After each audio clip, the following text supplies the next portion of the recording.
Okay, well, welcome everyone to July's Ask the Experts sessions, where Dr. Jason Crandall and I typically just hop on for 30 minutes to an hour, whatever you guys need, and just maybe share some updates with you all if we have them, and just then open the floor to hear questions and success stories and let you all talk to each other, talk to us.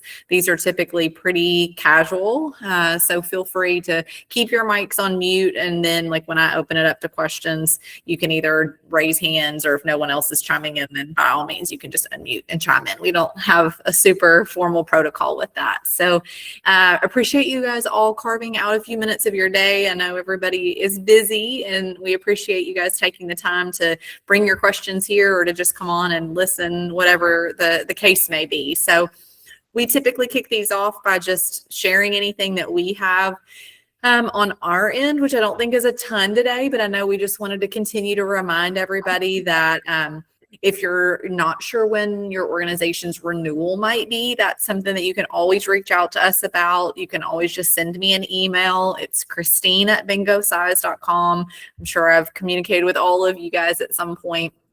But so they are 2-year licenses, and then your facilitator credentials are good for the same dates as the license, kind of regardless of when you actually took the training. So your credentials, just keep that in mind. Your credentials aren't good 2 years from the day you take the course so much as they are 2 years from the date that your organization's license started. So just keep that in mind. And if there's ever any questions, feel free to reach out to me. We definitely want to help you guys keep your access and keep doing bingo size in your area. So just want to always remind you guys of that. And I think that's it with that. We wanted to remind you. And then I think that we were going to maybe share that we do have some additions to the curriculum reinforcement e-commerce store. We are always trying to kind of keep things evolving with that. And so I don't know if any of you guys ever hop on our e-commerce site and purchase any kind of curriculum reinforcements, AKA prizes for your participants, but we have added some fun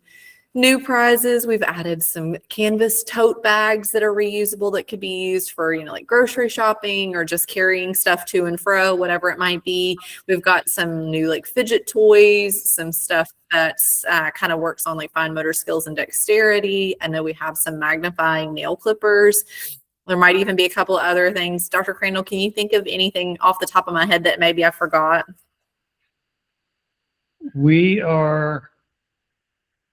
Can you see my screen? I think we can. Okay. So I'm just going to show you. So we have some tote bags that are new. And we have some magnifying keychains. Right. You see there. And we've got some fidget spinners here. This is really neat. So nail clippers with a magnifying glass. That's what that looks like. And I think that's it, Christine. Okay. So I think that was it from us. Nothing too crazy going on our end. Business as usual, continuing to help support you all, those types of things. And so just at this point, it's probably a great time to open the floor up and hear what kind of questions that you guys maybe have that we could help you with. So I know for a lot of you, this might be early on in implementing. A lot of times we get people who are early in the tenure, I was trying to think of the word of teaching. And so if this is one of your first ones and you're about to start teaching, welcome. It's exciting. So hopefully you guys will learn a lot from this, and don't be shy with questions for sure. So we'll go ahead and start with Emily. Emily Bernard had a question. Hey, sorry, I was turning my headphones on. No, you're good. So I have a couple questions from my organization. Mm-hmm. So I reached out to you about both of them, but my supervisor wants me to ask again. So we have people working under our license. And so we found out that I guess, I don't know if they're under our bingo size license, but they're like facilitating a workshop for a contract for us, I think possibly under their own license. I think, I'm not sure where they're from. I was looking at the email thread, but they had initially scheduled once a week for 2 hours for 10 weeks. And I And think and I had so, told you that was too much at once, right? That it needed to yeah, be right? it needed to be spread out because part of, especially with older adults, it's like 2 hours of exercise is too much. Part of the fidelity of the program is doing it the 2 times per week for the 1 hour each time for the 10 weeks. Right. And so we understand that with like other evidence-based programs we do, like you have to have that rest day in between and you don't want to do too much with this population. So we did kind of communicate that, and she said that they had facilitated a workshop like this before. Like their understanding was that this was okay, and whoever was overseeing their scheduling, I don't know if it was through us, probably through us, because Illinois Pathways to Health, they usually let us know what their schedules are. I just recently took this over, so when she came to me with the schedule, I was like, no, I don't think so.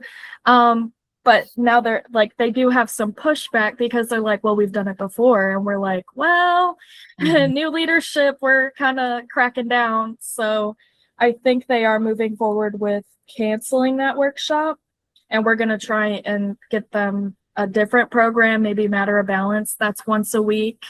Kind of fits their schedule better, it seems. But I guess, yeah. So that's a no, right?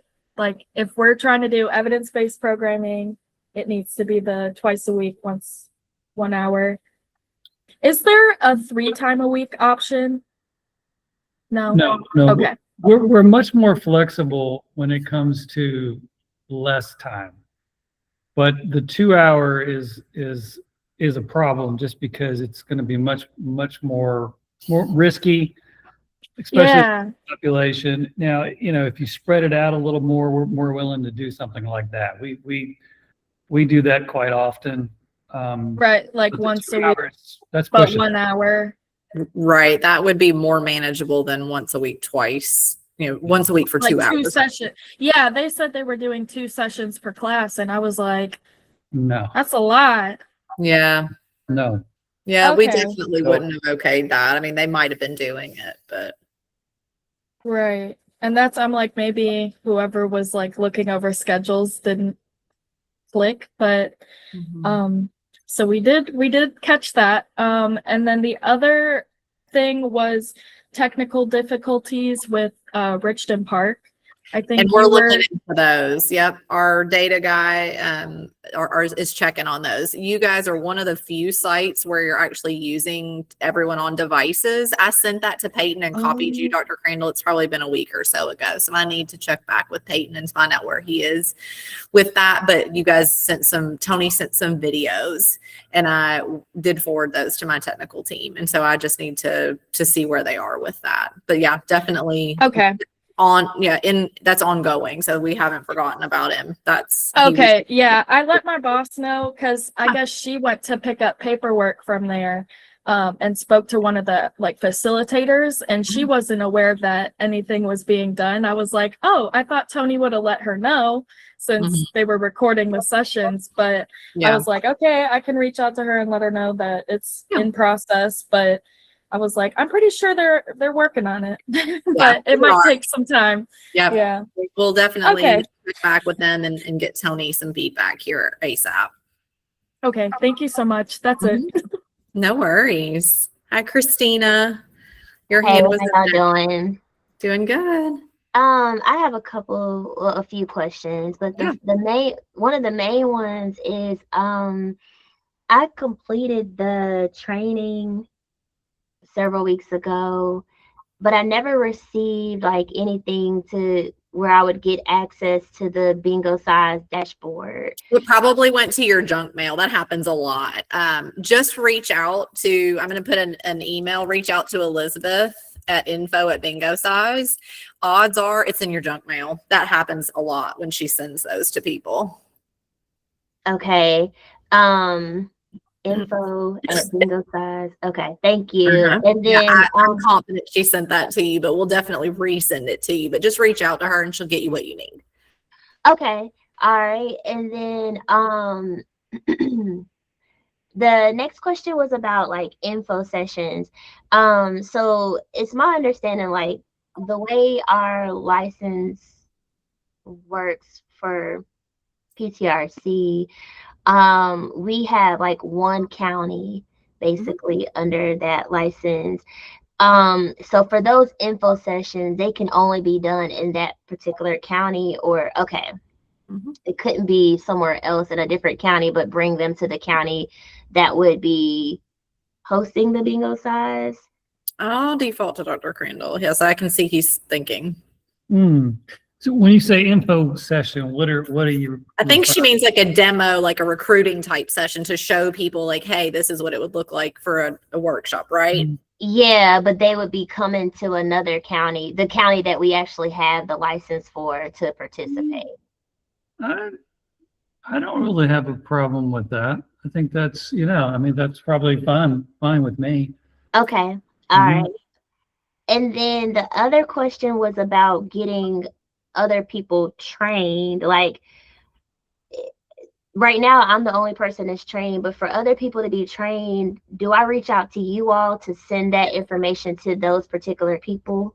Well, did you pay for additional people to like, did you pay for a link that should have multiple slots on it? I honestly don't remember what I paid for. Okay, So just I need to like go email back me. to. Okay. Just Okay. email me and I'll dig into it for you and we'll absolutely figure that out. Because if it's something where you already have slots available, then you can just send them the link. And if you need to purchase slots, I'll help you. So just shoot me an email, Christina, we'll get it figured out. Okay. All right. That's all my questions. Thank you. Yeah, of course. All right, Lori. Okay, I just have a quick question. We have been doing the exercise only workshop, which has been working out fine. But then I looked and I dove into like nutrition and the falls prevention and the universal. And it seems like those workshops have more exercises than the exercise only workshop. And I feel like it should be the other way around. Exercise only, unless I'm missing something, only has 2 exercises, roll the balls, 2 exercises, roll the balls, 2 exercises. But I know for sure in the universal, it's like roll the balls, answer a question, do 4 exercises. Roll the balls, answer the question, do 4 exercises. And I'm just curious on why the exercise only has less exercises than the other ones. Unless I'm reading that completely At wrong. least like the falls prevention. I don't interact with the universal wellness one as much, but I demo the falls prevention one all the time. And it usually starts with 4 exercises that are warm up. And then from that point on, I think it's 2, 2, 2, 2, 2, 2, 2. So I feel like usually that 4 is just like a little quick warm up. I can't think of one where it's like 4 every time like that. And they should be they're honestly built off the same workshop. So they should truly be identical, right, Dr. Crandall? Yeah, the universal wellness is a little outside the norm because it was developed for people with disabilities and people of all ages. So it's a little different. The rest of them should be fairly consistent. They may not be exactly the same, but they should be fairly consistent. Okay, so can you use the universal workshop then only for all 60 and older individuals? Because we would love to do a 6-week workshop over a 10-week workshop. Yeah, it was designed for anybody. It's designed for people with, like I said, disabilities and different ages. It's intergenerational, so you're absolutely free to use that. Okay. I was just curious because the exercise only goes really quickly. It's only the 2 exercises. It's fine. We make it work. We can add some filler in there, but if we're just doing the balls, the exercises, the balls, the exercises, at least in the beginning, I know we add on time later on, the exercises get longer, but it's like a half an hour and we're done if we're not putting in like a bunch of filler stuff in there. Yeah. It is definitely faster than the ones with trivia, obviously, because there's no talking, right? There's less talking. So like the more exercises on the exercise only one would make sense. But you just have to keep in mind that when I designed this, it's really meant for people who are doing nothing, right? It's the newbies. So it's a real balance between too much and too little. Mhm. So you're free. If you've got a group that's a little more advanced, obviously you can increase the time. You could increase the difficulty. There's lots of things you can do to make that different for that group. But that was the intent behind the original, is that it was to get people moving, and then we kind of gradually increase it from there. So can we increase the time? Like, I thought you had to stick with the 30 seconds, 35 goes up from there. But we can change the No. time. Sure. If you get on the web-based app, and then it goes up to, I think, 120 seconds. We So give you you're- way more flexibility with that Yeah. built-in timer in the computer aided version. Oh, Yeah, no. I don't think anywhere in the training, I say you cannot go above a certain time. It just says in at 30 seconds. So I didn't think we had the ability, because it's evidence-based, to change that, even though it wasn't directly said, but that's good to know. Yeah, I mean, with any exercise program, obviously you don't want it to stick with the same time, the same intensity, the same resistance, over and over and over and over. And the idea is to gradually, progressive overload is the principle that we use. So you're absolutely free to do that if you feel like your bingo sergeants are ready to do that. Okay. All right. Thanks. Mhm. Okay, Tamara. Yes. Basically, at some of our sites at our senior centers, we run into staff changes or shortages, and sometimes it results in missed sessions. And I just want to know if you guys could highlight the best way to handle those missed sessions again.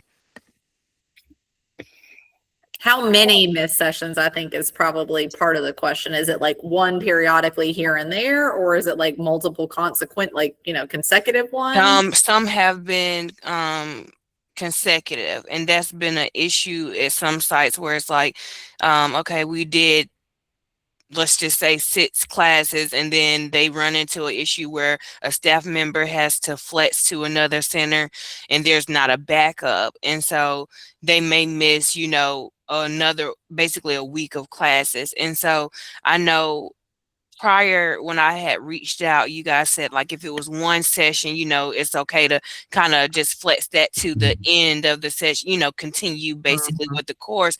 But I just want to make sure I'm handling it the right way, as far as in number one, the fidelity of the program, and then making sure that the clients are getting the most from it. So I just wanted to know if there was a particular way to handle these missed classes.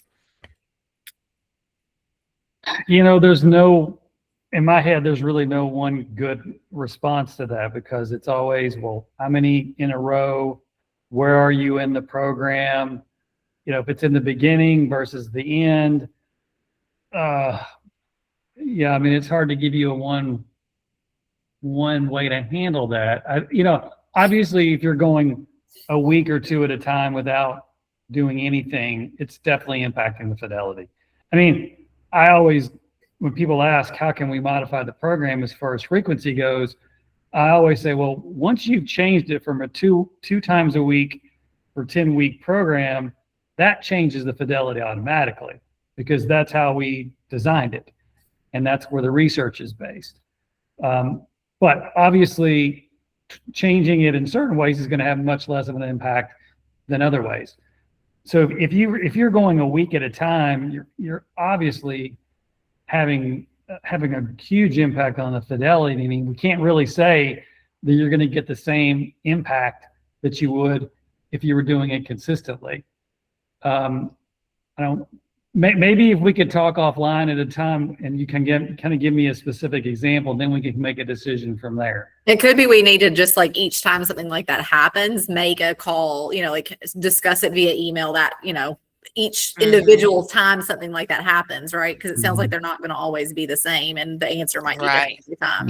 That is exactly right. So each center is different, and most of the time, if I know in advance, I'll flex my schedule to try to go and lead it. But if they're kind of after the fact, when they're resubmitting the units for reimbursement, I'm like, okay, well, looking at the calendar, 2 weeks of classes are missing. And so, it just kind of gives us an issue with that. So I just wanted to make sure we were on track. Yeah, we'll talk another time offline as they come up, but I'm sure they will come up. Okay. Laretha. Good afternoon to you all. Thank you for hosting this for us. Of course. I have a question. We have offered in-person sessions and we've also have offered online sessions. And I was just wondering, can bingo size be offered hybrid? Absolutely. Okay. Okay. Thank She you. asked, could it be offered hybrid, like where people are together for virtual and remote at this, or, you know, and together and also remote? Absolutely. You can mix that up. Okay. Thank you. Donzilla. I can't hear you. It looks like you're still muted. Okay. Some people like it so much. They got other people that can't come during the time I'm at work. If I go, can I do this at a church, or do I have to pay for another program? Because I'm working in Recreation in Newport News. I do it here. And some of the women said other women wanted to do it, but they at work at the time we had it. Can we do it at the church? Or do I have to get another program, pay for another program?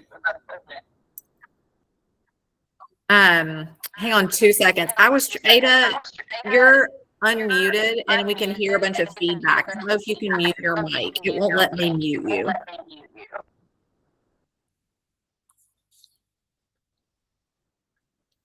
I don't know why it's doing that.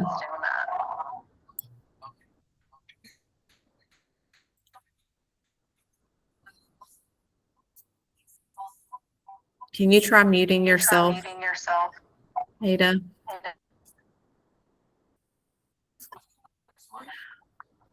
Okay, we may have to just keep trying to go on. But okay, so Donzilla, it sounded like you were asking if you could do it at another location that's maybe not affiliated with your organization. Right. Yeah, so the licenses are per organization, per county. So if the church that you were considering doesn't have any affiliation with your organization, that makes it a little bit questionable. That would probably be, we would typically say no. Just because it's your organization's license, right? It's not your personal license. It belongs to your organization. So if it was something that they Can I have two, if I do it in my organization, can I do it twice with two different groups? Yes, your organization could do it 2 different times of the day. So you could have a day group and an evening group. As long as it's with the organization. Yes. Okay, that's all I wanted to know. All right. Thank you. Of course. All right, Christine.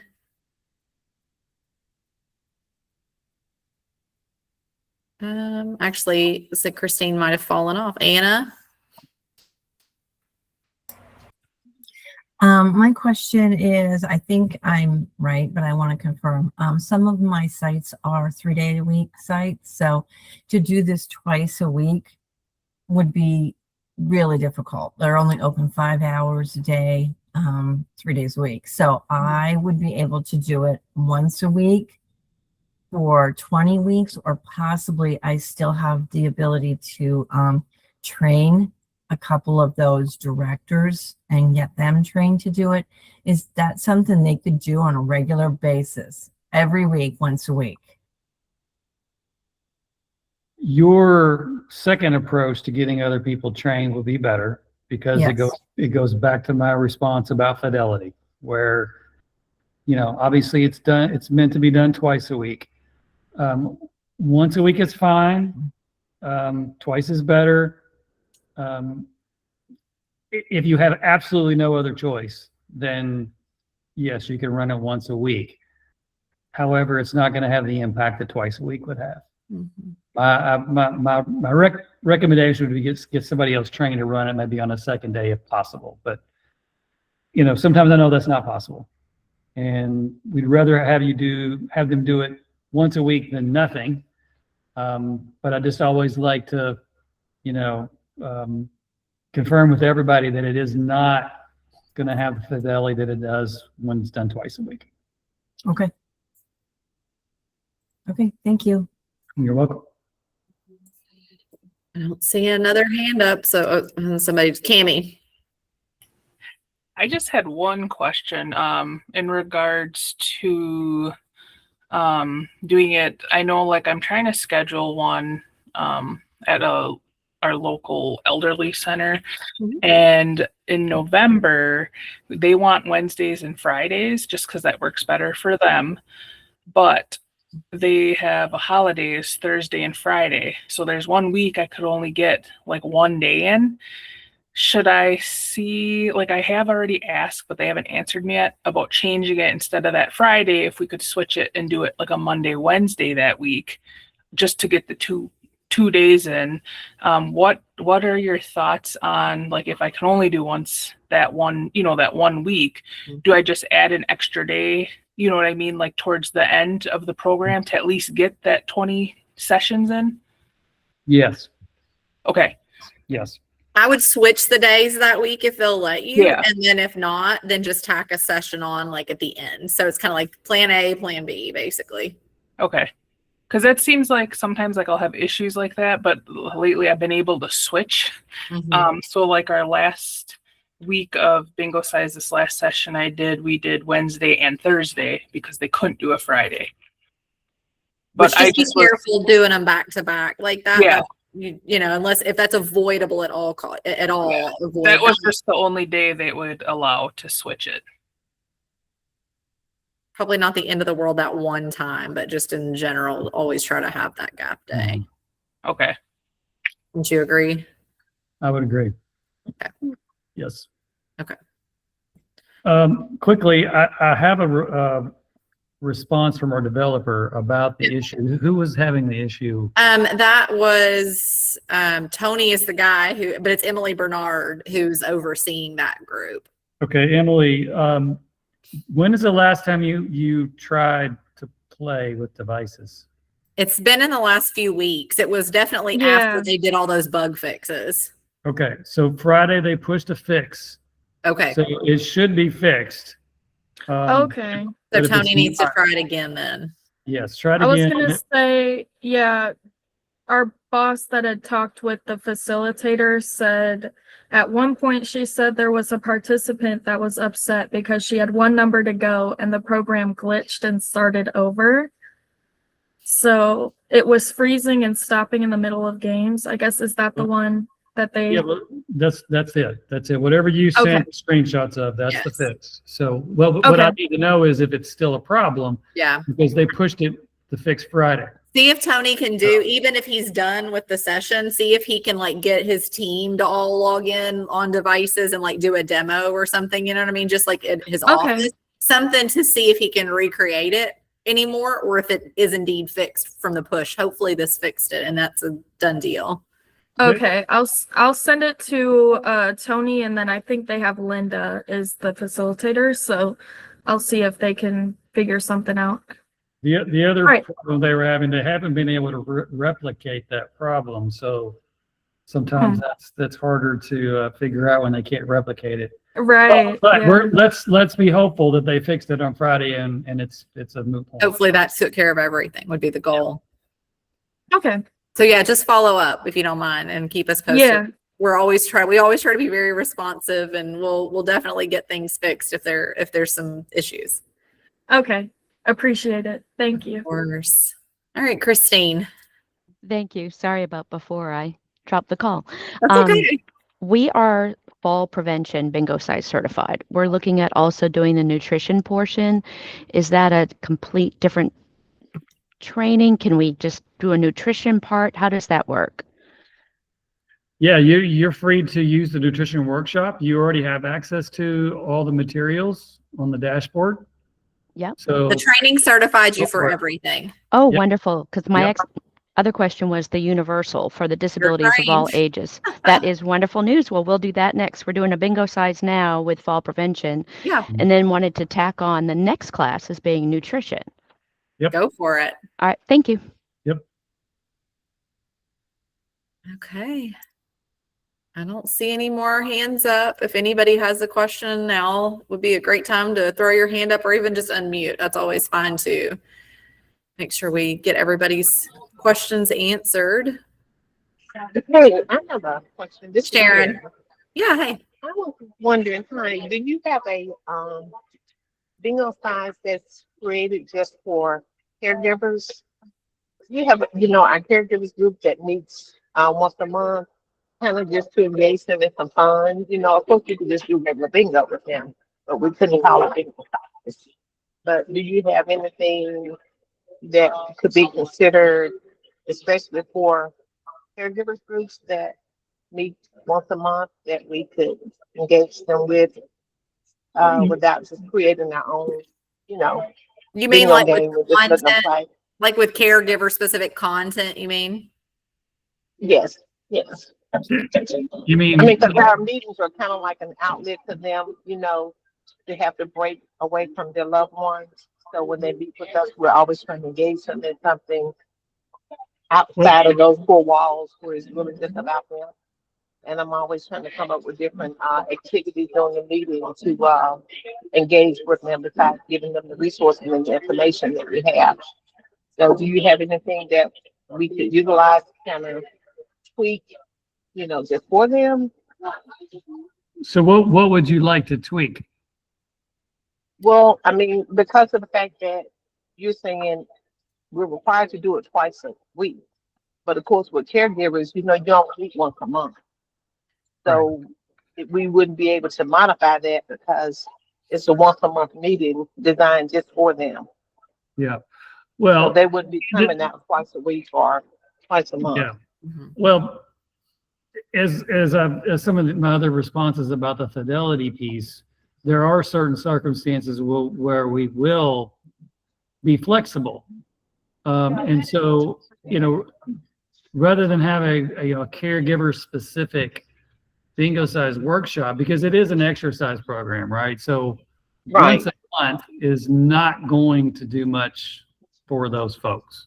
I mean, even if you tweaked it, it's not going to do much as far as benefiting them physically. However, you could use the existing nutrition workshops. You could use the existing universal wellness workshops. You could use even the fall prevention. She could really use the exercise only workshop and then embed there. If it sounded like, Sharon, you have information that you need to share with them, and so you could do exercise only and insert your own little lecture snippets almost, right? Especially if your purpose is more just for fun and give them something to do. And it sounds like for them, your goal is not so much what it is for the other populations, right? Like you're just looking for something fun and informational, basically, for these caregivers to teach them, kind of. What are your thoughts on that, Dr. Crandall? I could always do a segment and say, okay, when we come in, we're going to do a short workout, for 5 minutes or 10 minutes. I'm going to engage them in some type of exercise and then do a cool down and then go into the resources that I'm sharing with them. But of course, I wouldn't say it's bingo size because it's not falling under the criteria of what bingo size is certified to be for. But I was just wondering, did you have a specific? No, we don't. don't. Okay, that's what I was wondering. Okay. Yeah, no, we don't. Okay. I appreciate that. Beatrice?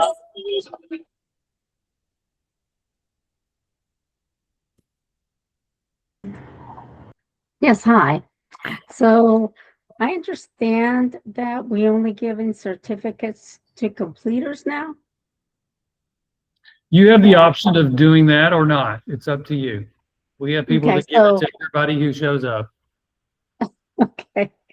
So now on the supplies, we're able to download for those for participants only as well?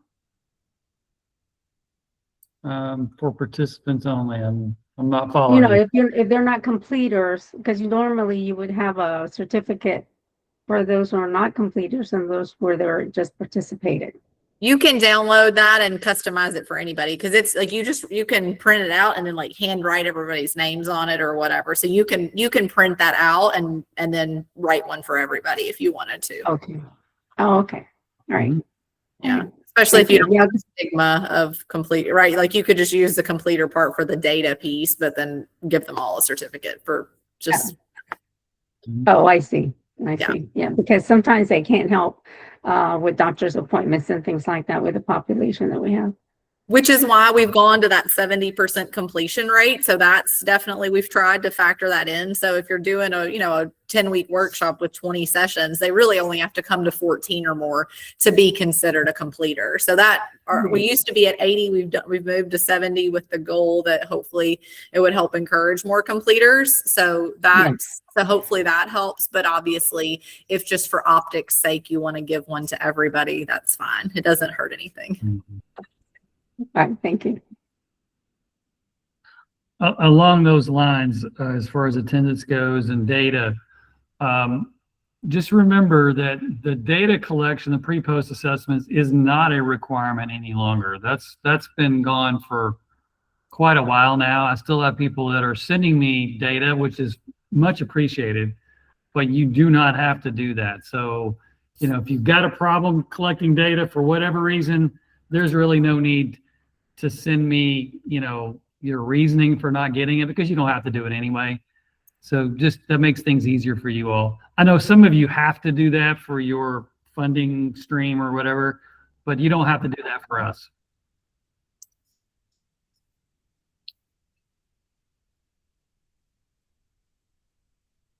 Any other questions? So we've got time, but also we'll gladly give people back time if we've answered all the questions for today.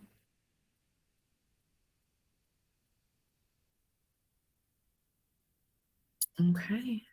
Looks like that might be it for today. And we post these on our YouTube page for the facilitators each month. So you can always refer back to this session and previous sessions and hear those. So definitely try to make those available for anyone who wants a recap or maybe wasn't able to make it. And we usually get those posted within a day or so. So thank you all for your time. Again, we know you're busy. We appreciate you guys trying to take the effort to make sure you're doing things right and to share feedback with us. We obviously want to always make sure that we're mindful of that and making updates and clarifying things as needed. So continue bingo sizing and having fun, and always let us know how things are going. Send us pictures, send us success stories, send us questions periodically between now and the next session, and then we'll do this again next month. Okay, hold on real quick. Don Sella's got one more question. I didn't have anything. I just hit it by mistake. Oh, that's okay. I just wanted to make sure we didn't forget you if you had a last minute burning question. Okay. All right, everyone. Thanks so much. Thank Have you. a great July. And you Bye-bye. too. Bye-bye.